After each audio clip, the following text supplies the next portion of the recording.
Mesdames, Messieurs, bonsoir et bienvenue aux 20h sur Equinox Télévision. Aux soldats héroïques, la nation reconnaissante, plusieurs médailles ont été remises ce jour aux militaires qui se sont vaillamment exprimés, distingués dans la lutte contre Boko Haram à l'extrême nord du Cameroun. Retour sur les échos de cette cérémonie à Yaoundé et à Douala dans ce journal. Et au moment où l'on distinguait ces militaires vaillants à l'extrême nord du Cameroun, il faut dire que les pays membres de la communauté économique des États de l'Afrique centrale sont réunis à Yaoundé depuis ce jour pour réfléchir sur les stratégies à mettre en place afin de venir à bout à la secte islamiste Boko Haram. Voilà pour les titres.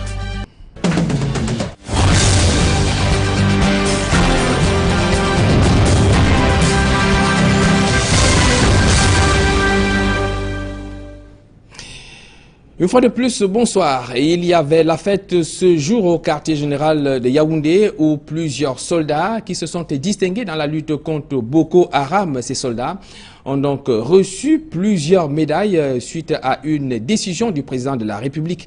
Et la cérémonie au quartier général de Yaoundé ce jour a été présidée par le ministre délégué à la présidence de la République en charge de la défense, Edgar Alain Mbongor. Voici les temps forts de cette cérémonie dans ce reportage de Joël Essengue et Guy Zogo.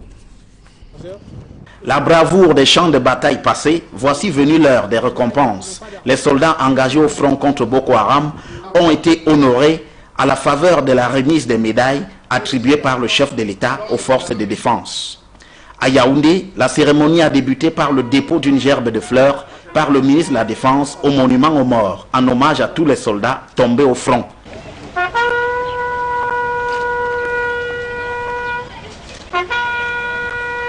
Puis est venue l'heure des heureux récipiendaires dans la cour du quartier général. Avec citation à l'ordre de l'armée. Ensuite, chacun des médaillés s'est vu épingler son précieux sésame, qui, de la croix de la valeur militaire avec citation à l'ordre de l'armée, ou encore la médaille de la vaillance à l'ordre de l'armée. Au nom de la nation tout entière, le président de la République a voulu témoigner de sa reconnaissance au personnel et formation engagés et, comme tout le monde le sait, lutte héroïquement contre le groupe terroriste Boko Haram. Quant aux récompensés du jour, ils ont salué avec émotion ce moment. Une médaille, c'est toujours une récompense. Nous sommes très contents et nous sommes prêts à aller de l'avant et à mériter toujours la confiance du commandement. Cette médaille qui nous vient du très haut commandement militaire est une médaille qui appartient à tout le personnel de l'hôpital militaire. Je ne suis qu'un chef d'orchestre, c'est la médaille du petit brancadier, de l'infirmier et de tous les médecins militaires et civils qui travaillent à l'hôpital militaire de Yaoundé. Et étant décoré aujourd'hui à cette occasion particulière, ça suppose que nous devons travailler davantage et nous devons continuer à servir notre pays avec honneur et fidélité et très grande loyauté, n'est-ce pas, celui qui incarne avec bonheur les institutions de ce pays. Du baume au cœur, en fait, après la lutte âpre contre Boko Haram. Il faut dire qu'à Douala, c'est la deuxième région militaire interarmée qui a servi de cadre à cette cérémonie, une cérémonie à laquelle présidait le gouverneur de la région du littoral, Joseph Betty Assom. Les temps forts avec Jean Junipek et Serge Alaoutou.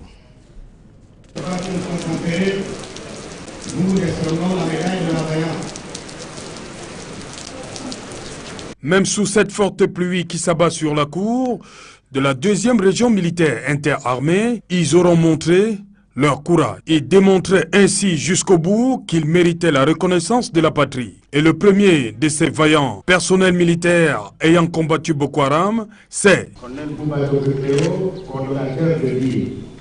Au nom du président de la République, en vertu des pouvoirs qui nous sont conférés, nous vous décernons la médaille de la croix de la valeur militaire à l'ordre des armées.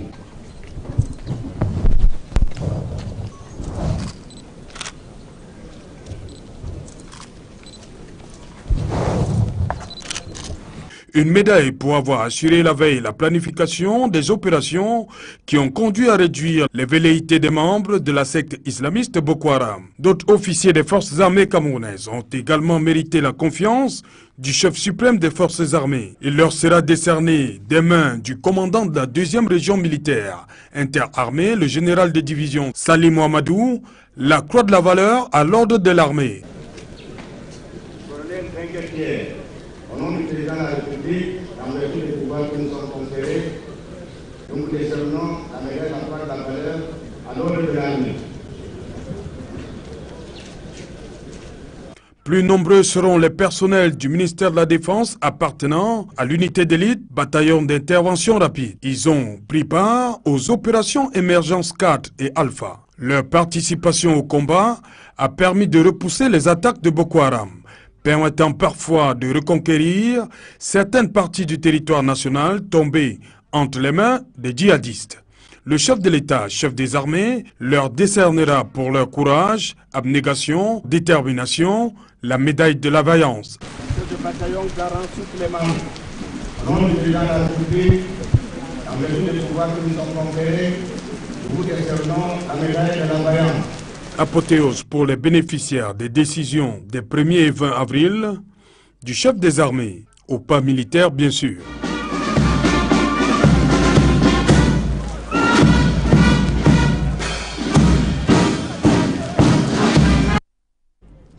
Au moment où ces hommes en tenue recevaient toutes ces distinctions par rapport à leur implication dans la lutte contre Boko Haram, il faut dire que les pays de la communauté économique des États de l'Afrique centrale sont réunis à Yaoundé pour trouver une meilleure stratégie dans le cadre de la lutte contre la secte islamiste Boko Haram.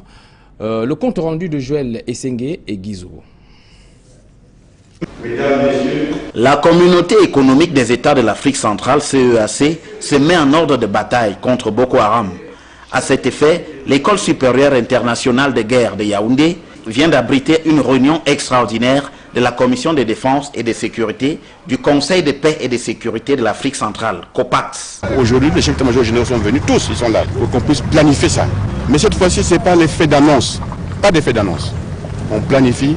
On amène ça au président d'exercice de la CEAC. Au sortir de ces assises, des propositions claires et réalisables seront soumises à l'attention du président en exercice de la CEAC. Dans les 15 jours, il va le faire adopter au chef d'État pour qu'on puisse commencer à bouger, à venir aider les Camerounais et les Tchadiens. Et le ministre a délégué à la présidence à la défense nationale a bien retracé le cadre. Cette montée en puissance de la CEAC contre Boko Haram s'inscrit en droite ligne des initiatives enclenchées depuis le sommet de cette organisation à Yaoundé. Ainsi, le 26 mai dernier, le quartier général de la force mixte multinationale a été mis en place en Djamena, au Tchad. Cela après l'adoption des concepts stratégiques d'opération par le COPAX le 3 mars dernier. La prochaine étape sera la résolution du Conseil de sécurité des Nations Unies rendant opérationnelle la force mixte multinationale.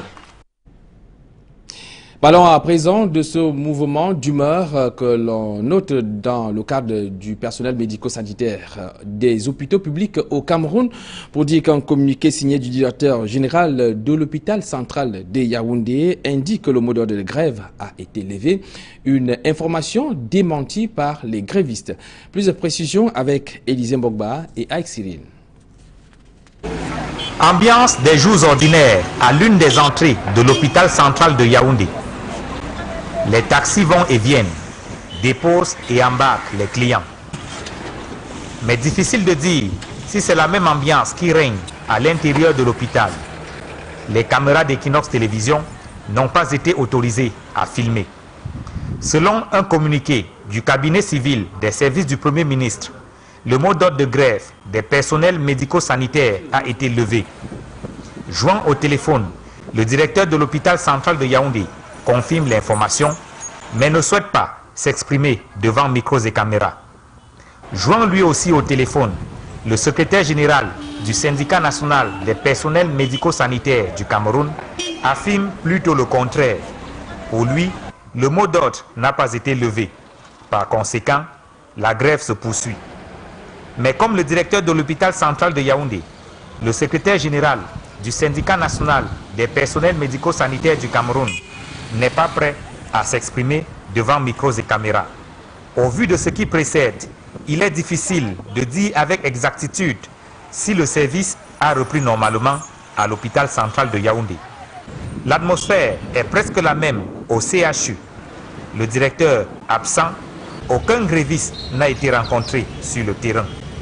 Il y a quelques jours pourtant, le syndicat national des personnels médico-sanitaires du Cameroun a lancé un mouvement de grève pour revendiquer le respect des droits de ses membres.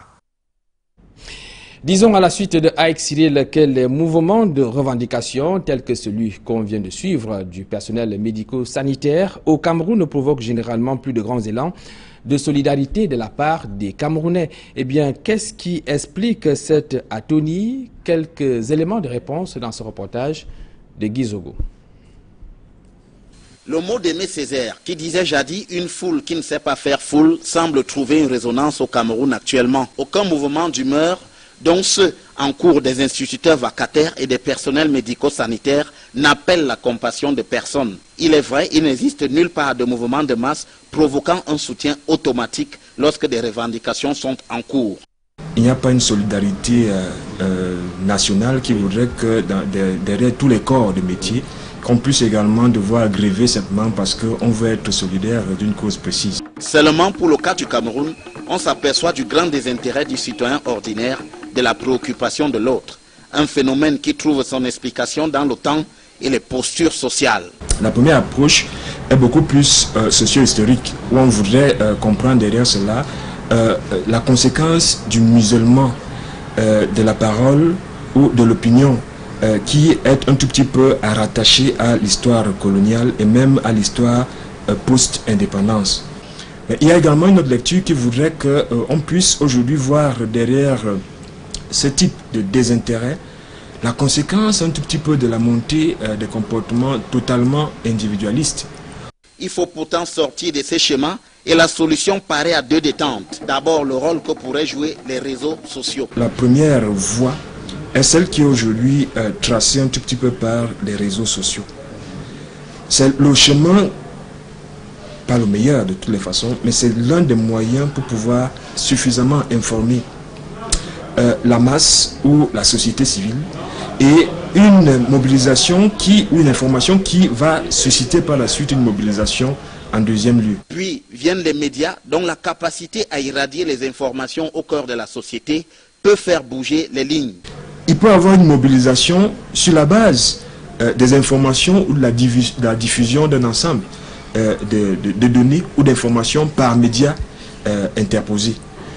Il ne suffit pas simplement qu'il y ait un monopole d'une information par tel ou tel média. Il faudrait que par rapport à la fonction d'agenda setting, que les médias arrivent à un moment donné à focaliser l'attention par rapport à une problématique précise. Rien n'est donc figé, les choses peuvent changer.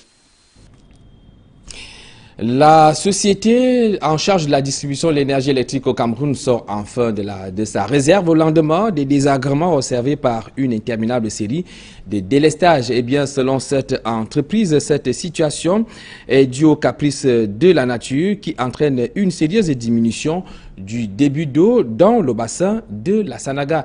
Des explications contenues dans ce reportage de Séverin Tchouban et Cédric Noufélé. La situation énergétique est au point rouge au Cameroun. Une série de coupures intempestives d'électricité suscite des grincements de dents des populations et opérateurs économiques installés dans les principales villes du pays. Au regard de l'ampleur des désagréments, l'entreprise nationale d'électricité a invité des associations de défense des droits des consommateurs d'énergie sur les rives de la Sanaga à Edéa. Objectif, leur présenter le nœud du problème. Le bassin de la Sanaga est à son niveau le plus bas depuis 30 ans. Et aussi, comparé à l'année 2014, vous allez voir que le débit actuel de la Sanaga tourne autour de 600 mètres cubes secondes, alors qu'à la même période l'année dernière, nous étions à plus de 1200 mètres cubes secondes. Ce qui fait qu'avec cette baisse de débit, nous sommes en réduction en matière de production hydroélectrique qui représente 56% de notre production totale. Pour ne rien arranger, la vétusté du réseau de transport électrique fait partie des raisons évoquées lors d'une plateforme d'échange pour justifier ces perturbations enregistrés depuis plusieurs mois au Cameroun. D'abord, les travaux de renforcement tels que nous sommes en train de faire sur nos lignes de transport va nous permettre de doubler la quantité d'énergie que nous transportons, bien que nous allons transporter sur ces lignes. Il y a les travaux de maintenance préventive que nous faisons sur toutes nos installations. Par exemple, le poteau bois, pour lequel nous avons tout un système qui est mis sur place pour pouvoir remplacer ou réparer ces poteaux. Nous avons changé le mix en achetant maintenant les poteaux métalliques pour pouvoir les installer là où les poteaux doivent porter les charges, tels que les disjoncteurs, tels que les transformateurs. Durant cette rencontre organisée à Douala, la préoccupation majeure de la société civile était de connaître le calendrier marquant la fin de ces délestages au Cameroun. Le directeur général d'Eneo, Joël Nana Conchou, a présenté son plan d'action pour une réduction des coupures d'électricité sur les 10 prochaines années. Nous avons fait, il y a quelques mois, vous étiez là, donc nous avons construit une centrale d'urgence de 50 MW à Lopata-Bassa et nous avons continué dans le cadre de nos 1000 MW, n'est-ce pas, d'enlever certaines centrales qui ne donnent pas de bons rendements et de les remplacer par des centrales avec des meilleurs rendements pour contribuer, n'est-ce pas, à l'équilibre offre et demande. Cependant, Eneo dit avoir atteint sa limite de production d'énergie électrique selon la réglementation en vigueur. Pourtant, la demande en électricité ne cesse de croître de 7,5% chaque année au Cameroun. Signalons que les habitants de Mbanga dans le département du Mungo vivent désormais dans la peur au ventre suite à l'insécurité qui prévaut là-bas, plus précisément au quartier 8. Et pour pallier à cette insécurité, un comité de vigilance et même de surveillance vient d'être mis sur pied. Ce comité est chargé de veiller sur la sécurité des personnes et des biens. Nous reviendrons sur cette information au cours de nos prochaines éditions. La commission de délivrance de la carte de presse renaît de ses cendres. Elle a tenu ce jour sa toute première réunion à Yaoundé sous les auspices du ministère de la Communication. Issa Chiroma Bakari en a profité pour réitérer que seuls les professionnels méritants auront accès à ce sésame. Quelques éléments de réponse dans cet élément du ministre camerounais en charge de la communication, Issa Chiroma Bakari, au micro d'Equinox Télévision. Vous, journalistes, aujourd'hui, vous savez que la carte de presse ne représente plus rien.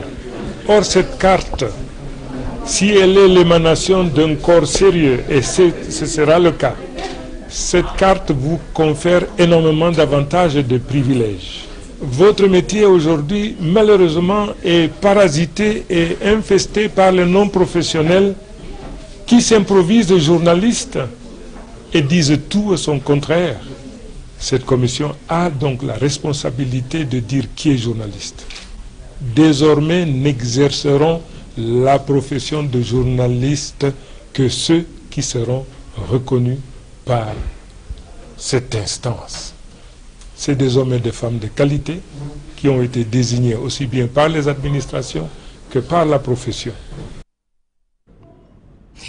Eh bien, suite aux assauts répétés des rebelles centrafricains dans la région de l'Est Cameroun, l'ambassade des États-Unis vient d'organiser un séminaire à l'endroit des journalistes. Ceux-ci sont à l'école du journalisme de la crise. Plus de précisions avec notre reporter Benjamin Issa. L'instabilité sécuritaire à la frontière avec la République centrafricaine et la guerre contre l'ASC Boko Haram constituent des sujets de prédilection pour la presse dans le soleil levant. L'ambassade des États-Unis au Cameroun ne pouvait rester indifférente. Elle a donc choisi de former les journalistes sur une thématique appropriée, le journalisme de crise. Il colle bien à l'actualité parce que, comme vous le savez, le Cameroun est touché par la crise centrafricaine, mais aussi la crise des réfugiés. On pensait donc que le journalisme de crise est un journalisme particulier qui requiert quand même des techniques, des approches, et c'est pour cela que l'ambassade a fait appel à un expert. Une trentaine d'hommes et femmes issus des médias publics et privés se sont appropriés des notions de populisme, menaces terroristes, journalisme citoyen, entre autres. En clair, il en ressort qu'exercer le métier de journaliste dans un tel contexte n'est pas aisé. La manipulation de l'information en situation de crise. Parce que très souvent, nous aimons quand le sang coule et nous ne portons pas souvent en réserve ce qui peut advenir lorsqu'on donne une information qui peut s'avérer négative pour nous-mêmes, pour notre pays. Il faudrait avoir la bonne information, il faudrait savoir avec exactitude comment se déployer sur le terrain pour éviter d'être une victime de guerre. Le formateur universitaire de très haut vol a usé de sa longue expérience pour assurer les hommes des médias. Nous avons évoqué un certain nombre de détails dans le métier. Je dois dire que je suis satisfait parce que nous avons fait une première phase où j'ai fait des exposés et la phase la plus intéressante était celle où chacun était amené à exprimer son expérience par rapport à ce que j'ai évoqué comme enjeu. Des initiatives que les journalistes de l'Est souhaitent voir se multiplier, eux qui se considèrent comme abandonnés en matière de recyclage. Restons dans la région de l'Est Cameroun où un don évalué à plus de 300 millions de francs CFA en vaccins et aliments pour bétail vient d'être réceptionné pour les régions de l'Est, mais également de la Damawa. C'était plus précisément dans la localité de Giva Yangamo. Retrouvons une fois de plus Benjamin Essam pour plus de précisions. Le Cameroun a accueilli entre 2013 et 2014 un total de 215 366 réfugiés centrafricains, dont 151 000 dans la seule région de l'Est. La plupart de ces réfugiés sont arrivés au Cameroun avec leur bétail. Le recensement effectué dans les sites abritant les réfugiés au mois de juin 2014 indique pour la région de l'Est un effectif de 110 220 bovins, dont 70 440 pour les réfugiés. Cette augmentation subie du cheptel avec les animaux centrafricains représente un risque important pour le cheptel camerounais, tant sur le plan sanitaire que sur le plan alimentaire. Parce qu'un seul animal peut être objet de source de contamination. C'est très important. Il y a une quantité importante également de troupeaux pour complémenter les animaux. Voilà le message que nous souhaitons qu'ils adhèrent à cette optique. L'Ominépia, en étroite collaboration avec la FAO, ont mis sur pied le projet dénommé Soutien à la protection de l'élevage dans les régions de l'Est et de la Damawa après l'afflux au Cameroun des réfugiés centrafricains et de leur bétail. Le Cameroun, à l'instar de beaucoup d'autres pays, s'est engagé dans l'éradication à moyen terme de la peste des petits ruminants. Et à travers cet appui également, nous envisageons donc de procéder à la vaccination de plus de 100 000 têtes de petits ruminants, en plus justement des gros ruminants, parce que nous pensons que nous devrons montrer le signal. Le gouvernement s'est engagé à montrer le signal et nous, en tant que partenaires, nous sommes tout à fait engagés à accompagner le gouvernement dans ce processus. Donc c'est un message de sensibilisation des éleveurs pour que l'ensemble de ces éleveurs, tant réfugiés que locaux, puissent procéder à la vaccination de leurs animaux.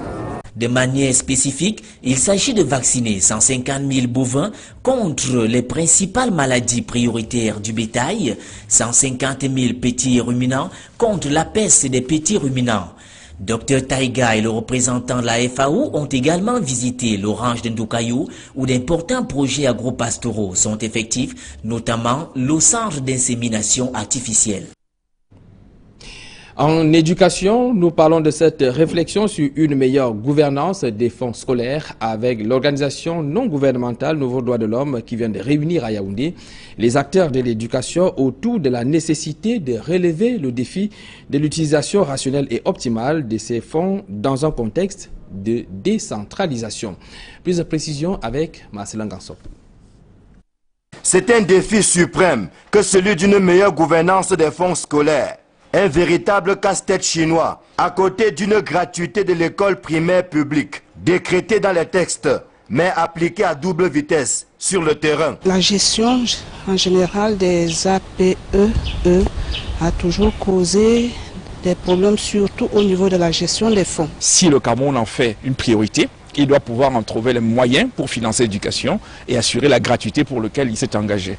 Aucune autre excuse ne justifierait la démission de l'État pour transférer aux parents à travers l'association de parents d'élèves. Le projet de décentralisation et gouvernance des fonds scolaires implémenté dans les régions de l'Ouest et du Centre a montré combien il est escarpé le chemin du financement de l'éducation de base au Cameroun. La décentralisation consacre déjà un certain nombre de transferts. Ces transferts sont certes insuffisants. Il va falloir que les communes elles-mêmes réfléchissent sur des possibilités de mobiliser un certain nombre d'autres ressources additionnelles pour appuyer cette problématique. Que l'appellation association des parents d'élèves et des enseignants change, que ça revienne à l'appellation association des parents d'élèves. À propos de la gestion des fonds des APE, je crois que ça pourra se résoudre entre les parents déjà eux-mêmes, puisque ce sont eux, les bailleurs de fonds. Ils peuvent mieux gérer pour la bonne marche de l'éducation.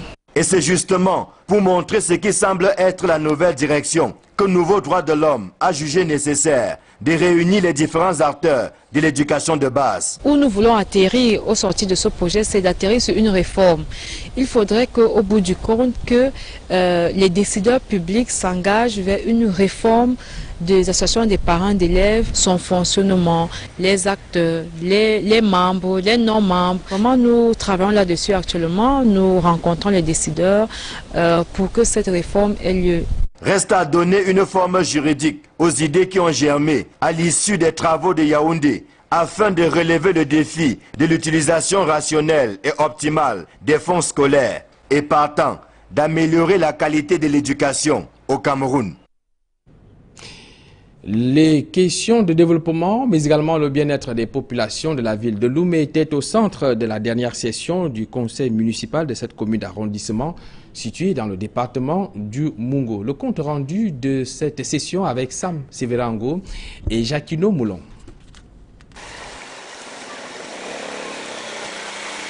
L'aménagement des routes champêtres, l'amélioration de l'éclairage dans les quartiers ainsi que l'entretien de certains axes de la petite ville font partie des priorités que se sont données les membres du conseil municipal de Loum, réunis pour une session communale qui avait pour principal point à l'ordre du jour l'examen et l'adoption du budget de l'exercice en cours. Nous avons été obligés de restructurer la mairie pour avoir les ressources humaines nécessaires pour implémenter notre politique. Et si vous l'avez constaté, en 2015, Loum est presque enchanté parce que nous avons eu le temps de mûrir nos projets, de faire l'étude de nos différents projets. Les populations qui jusqu'ici avaient su apprécier les premiers efforts du nouvel exécutif communal disent maintenant en attendre beaucoup des nouvelles prévisions en matière de réalisation de projets de développement. Ça va rester encore fait déjà au niveau de ce quartier où il faudra les routes, voir la situation des routes qui ne sont pas très bonnes. Nos paysans au niveau des plantations ont des difficultés d'évacuation des produits. Il faut qu'il fasse l'éclairage un peu dans les sous-quartiers, car le problème d'agression dans les sous-quartiers c'est grave. Et le problème d'eau, les bonnes fontaines publiques doivent être partagées par quartier, au moins 2 par quartier. Il faut dire que l'arrondissement affiche bien du retard s'agissant de son désenclavement total et même que la situation n'est pas encore stable au niveau du ramassage régulier des ordures ainsi que de la construction annoncée des toilettes publiques.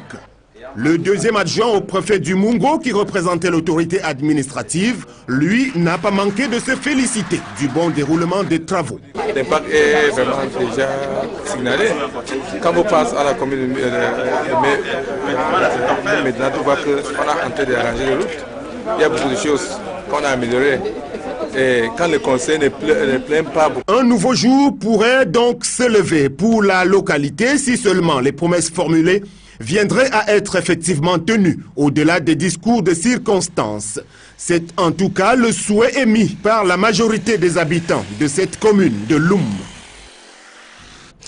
La grande famille artistique camerounaise est une fois de plus endeuillée. John Minan, le promoteur de la Botel Dance, est donc décédé il y a quelques jours à l'âge de 54 ans du côté de Bamenda, laissant ainsi un grand vide non seulement dans la famille de la musique camerounaise, mais également de celle de la région du nord-ouest Cameroun. Retour sur les œuvres de cet artiste avec Ginny Edmond et Julingue.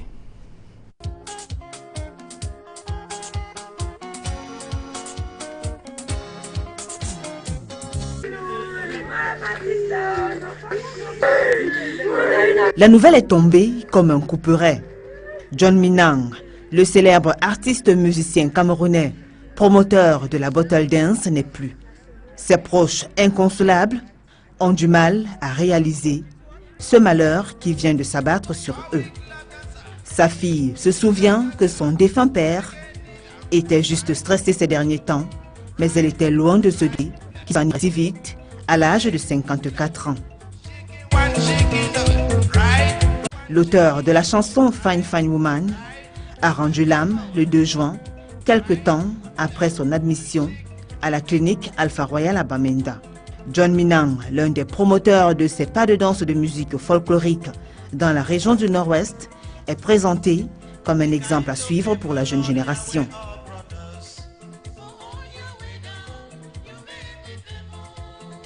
Comme j'ai compris que John Minang est mort, vraiment, ça m'a touché beaucoup. Vraiment, on m'appelle partout. Je dis, je n'ai pas reçu l'information, je veux partir là-bas pour voir comment je veux faire. Ses confrères artistes le décrivent comme l'un des plus grands et plus connus joueurs de la bottle dance.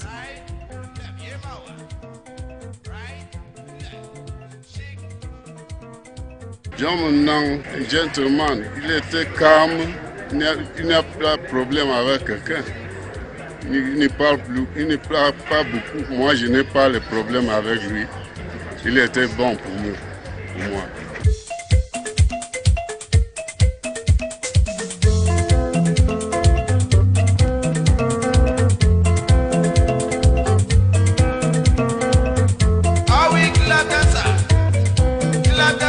John Minang laisse derrière lui 3 enfants dont il s'occupait tout seul depuis la mort de son épouse en 2002.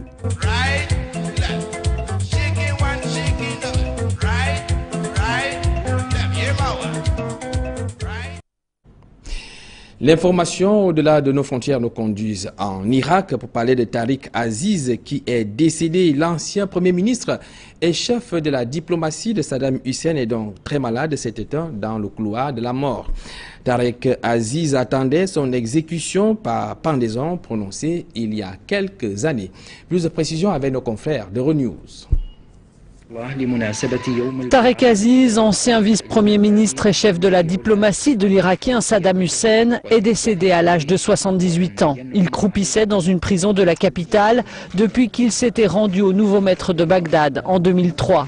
Condamné à la peine capitale, c'est très malade qu'il attendait sa pendaison dans le couloir de la mort, une sentence qu'il implorait de voir exécuter ces dernières années, tant son état de santé s'était dégradé. Il priait pour ne pas mourir en prison et ce chrétien avait même lancé un appel au Vatican en ce sens. Tariq Aziz est mort dans un hôpital de Nasiriyah, dans le sud de l'Irak, où il avait été transporté lorsque sa santé s'est dégradée. On parle à présent de sport et plus précisément de la Coupe du monde de football féminin dont le kick-off est prévu demain du côté du Canada. Il faut dire que nos Lions indomptables vont prendre part à cette compétition. Les Lions qui ont perçu 15 millions en lieu et place de 30 millions qu'elles ont exigés dans le cadre des primes de participation à cette compétition. Ce sera la toute première fois que les pouliches d'Enongachu vont prendre part à cette compétition. Sandrine Yamga.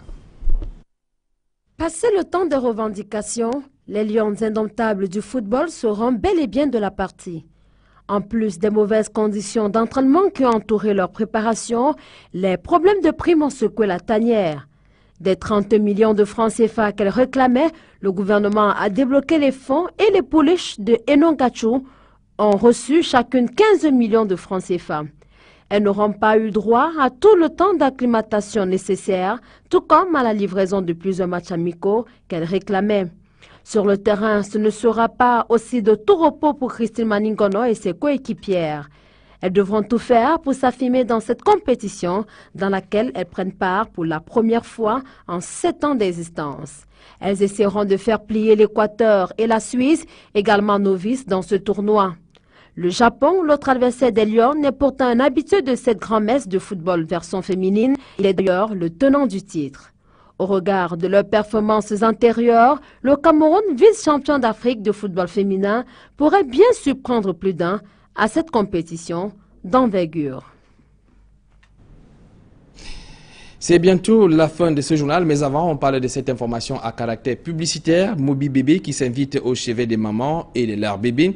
C'est à la faveur de la caravane de distribution des cadeaux organisée dans le cadre par les laboratoires Biopharma dans le sillage de la fête des mères édition 2015. Il faut dire que 8 hôpitaux de la capitale politique ont été visités et des milliers de pactes Mobi Bébé remis. Plus de précisions dans ce reportage.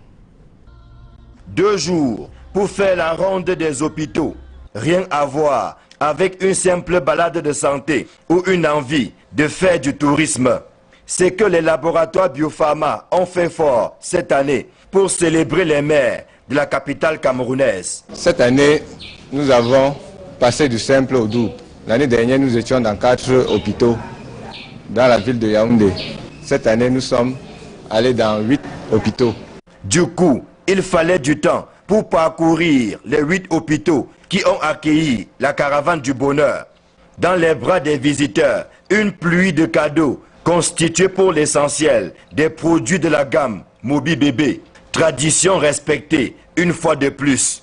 Les mamans ont reçu un paquet constitué de lait de toilette Mobi Bébé, de gel Mobi Bébé et de l'eau de Cologne Mobi Bébé. Contrairement à l'année dernière, nous avons associé un de nos nouveaux produits. Il s'agit de la couche jetable Mobi Bébé. Évidemment, la joie des bénéficiaires était à son paroxysme. À chacune des 8 étapes traversées, les mamans ont été secouées par un vent de gaieté qui a renforcé davantage leur bonheur d'avoir accouché. Je suis vraiment fière d'avoir ce cadeau et je suis fière d'être mère. J'ai accouché ce matin. Merci à Biopharma parce qu'il a pensé à nous par rapport à la fête des mères. J'espère que les produits Biopharma vont faire quelque chose pour mon beau bébé. Oh là là. Je tiens tout juste à les remercier particulièrement. Et je pense que la naissance du bébé et l'acte de Biopharma nous augurent de bonnes choses pour l'avenir. Je vous dis juste merci et je vous encourage à aller de l'avant. You are welcome and we are very thankful for what you people have done today. Ce n'est pas la première fois que les laboratoires Biopharma accompagnent les mères dans leurs fêtes. Et pourtant, la joie de donner est toujours aussi intense et magique. Comme chaque année, à l'occasion de la fête des mères, nous venons dire merci à la maman, car c'est elle qui prend soin de nos bébés avec les produits de la gamme Mobi Bébé. Même le personnel soignant n'est pas resté insensible à ce clin d'œil fait en direction de celles qui donnent la vie. Parce que ça, c'est une reconnaissance envers le travail que nous faisons et envers les mamans, parce que vous savez, les mamans sont les mères de l'humanité. Donc je suis très content du travail de Biopharma. C'est une entreprise citoyenne. Nos mamans ont toujours été très bien servies et elles sont contentes. Vous le constatez aujourd'hui, elles sont venues nombreuses. Nous voulons vous dire sincèrement merci. Disons merci au laboratoire Biopharma et la gamme Mobi Bébé. Vraiment, quand vous venez comme ça, ça nous fait chaud au cœur. On travaille depuis longtemps avec le Biopharma. Un geste de gentillesse en face aux mamans, c'est très important. Nous vous disons merci pour votre générosité et nous vous encourageons pour aller de l'avant. Nous souhaiterions que ça puisse continuer ainsi. Parce que c'est un grand plaisir pour les mamans de savoir qu'elles sont encouragées. Qu'il s'agisse des hôpitaux de district de Biémassi et Foulane et Kondongo, des centres médicaux d'arrondissement de Mendon et Mvogada, du CAS de Kondongo, que des hôpitaux EPC de Djungolo et de la CNPS. Tous attendent impatiemment l'édition 2016 de la fête des mères et les bras toujours aussi chargés de la caravane du bonheur des laboratoires Biopharma. Et je vous propose à présent de suivre ce grand reportage magazine qui porte la signature de Yannick Mazoua. Eh bien, Yannick Mazoua a fait le focus sur le mariage précoce et forcé. C'est intéressant davantage à la jeune fille de la partie septentrionale. Eh bien, certains d'entre elles racontent leur expérience dans ce reportage magazine qui va suivre. Et bien, juste après, nous rendez-vous avec RVK et ses invités dans le cadre de l'émission Horizon Sport. Quant à moi, je vous souhaite à tous et à toutes un bon début de week-end. Bonsoir. Je m'appelle Achara Mohamed. Je suis mariée à l'âge de 12 ans. Moi, je me nomme Nina Isato. J'ai été mariée à l'âge de 14 ans. J'avais 15 ans quand je suis allée en mariage. Incroyable, mais vrai. Femmes au foyer avant l'âge de 18 ans, ces jeunes filles en ont été victimes. Et ce, contre leur gré. Je n'avais même pas le sein sous moi. Je dis que non, moi je ne veux pas y pleurer. Seulement mon père dit que non, tu vas te marier. Même si tu veux, tu ne veux pas, tu vas te marier. Je dis que je ne veux pas, je fuis, on m'arrête ici, là, et pas ici, on court, on part, on m'arrête. Quand j'avais 14 ans, mon père a dit qu'il faut que je me marie parce que lui ne veut pas les enfants, même jusqu'à 14 ans même, chez lui. Je leur ai fait comprendre que moi je n'avais pas besoin d'aller en mariage, tout ce que je voulais c'était les études. Bon, j'ai quand même fait la tête, j'ai essayé de faire de mon mieux, j'ai fait la tête dure, j'ai même eu à fuguer. Mariées précocement et de manière forcée, elles ont vécu tous les cauchemars durant leur union. C'était la bastonnade tous les jours, les injures tout le temps, ça n'allait vraiment pas. Même étant enceinte, on me tapait, on me faisait du n'importe quoi. Quand il faut aller à l'hôpital, peut-être faire les consultations pour la première grossesse, quand je l'en parle, il me dit non, lui n'a pas d'argent. J'avais la première grossesse pour aller à l'hôpital même. C'est devenu le problème. Souvent, j'ai demandé l'argent pour la ration, il me dit qu'il n'a pas. À chaque fois s'il venait à la maison, rien que les violences, il battait, il ne donnait rien. Quelques années plus tard, comme de vulgaires torchons, elles ont été chassées avec en prime leurs enfants par leur bourreau de mari. Comme elle a marié l'autre femme là, pour rien seulement, elle me dit que moi avec toi on est déjà fini, il faut que tu parles. Il dit qu'il y a encore quoi, et j'ai enceinte là et pas, il dit que ça me va comme ça, il faut que tu parles. Un temps il a trouvé un travail loin d'ici, il est parti, il n'est plus revenu jusqu'à... On lui a appelé, il a dit seulement que le mariage est fini. Il a trouvé mieux ailleurs. Oui, moi je suis rentrée chez nous et c'est comme ça que le mariage est fini. Aujourd'hui, abandonnées à leur triste sort, elles se battent au quotidien pour subvenir à leurs besoins ainsi qu'à ceux de leur progéniture. Actuellement, j'ai 2 enfants que j'élève seule grâce à mon petit boulot que je fais. Moi, j'ai aidé ma mère à vendre le couscous au marché, je ne fais rien. Pour avoir été mariés avant l'âge légal et forcément, leurs rêves ont été brisés. Moi, dans ma tête, la seule chose que je voulais, c'était vraiment aller à l'école, fréquenter, devenir quelqu'un. J'ai fait le CE1, le CE2, jusqu'à aller au CM2. J'ai eu mon concours et le CP, entré en 6e. J'ai commencé la première année au lycée technique de Mbalmayo. Un bon matin, elle allait voir le surveillant général pour m'interdire de remettre les pieds à l'école. Voilà comment j'ai arrêté l'école. Je fréquentais même. Je faisais la classe de 4e année. En ce temps-là, j'allais même composer le cap. Délaissées, elles sont exposées à un ensemble de problèmes structurels et conjoncturels. Par exemple, la prolifération des jeunes filles aujourd'hui qui sont divorcées, notamment dans des circuits de prostitution. Aller à Mélène, aller à Ekounou, aller à Mvogada, entre autres. Ça pose un problème. C'est ça qui renvoie au statut de femmes pauvres. Nous avons vu beaucoup qui reviennent après 1 an, elles sont encore enceintes.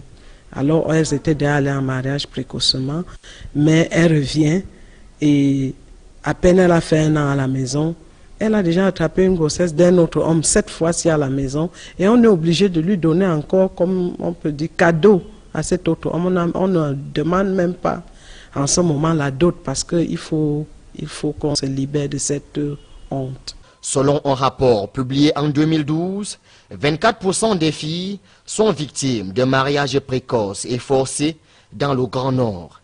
Les mariages précoces sont vraiment sur le terrain et va grandissant. On a l'impression que la sensibilisation que nous faisons jusqu'à présent n'a pas encore porté parce que les traditions pèsent encore plus. Une situation qui perdure à cause du laxisme et de la politique de l'autruche dont fait montre l'État camerounais. On est dans une communauté où aucun pasteur et aucun prêtre ne bénit un mariage s'il n'y a pas l'acte civil. Il n'y a pas de raison qu'il y ait une communauté qui soit au-dessus des lois, où les imams font ce qu'ils veulent, tout le monde sait qui fait quoi et personne ne bouge. Et tous les ans, on revient sur la même chose. Au mariage des enfants, le mariage des enfants, on sait qui les fait. Face à cette réalité, il est temps pour le gouvernement de prendre ses responsabilités en luttant avec la plus grande énergie contre ce fléau et d'autonomiser celles déjà victimes afin de ne plus rester dans le cercle vicieux de l'assistanat. C'est-à-dire attendre tout de l'homme, attendre tout d'autrui pour être finalement en progression, pour être développée. Il faut que la jeune fille elle-même se sente autonome, indépendante, de manière à s'impliquer fondamentalement et irrémédiablement dans les sens de développement. Car en disposant entièrement de leur capital culturel, en termes de savoir, ces jeunes filles pourront être considérées comme des modèles.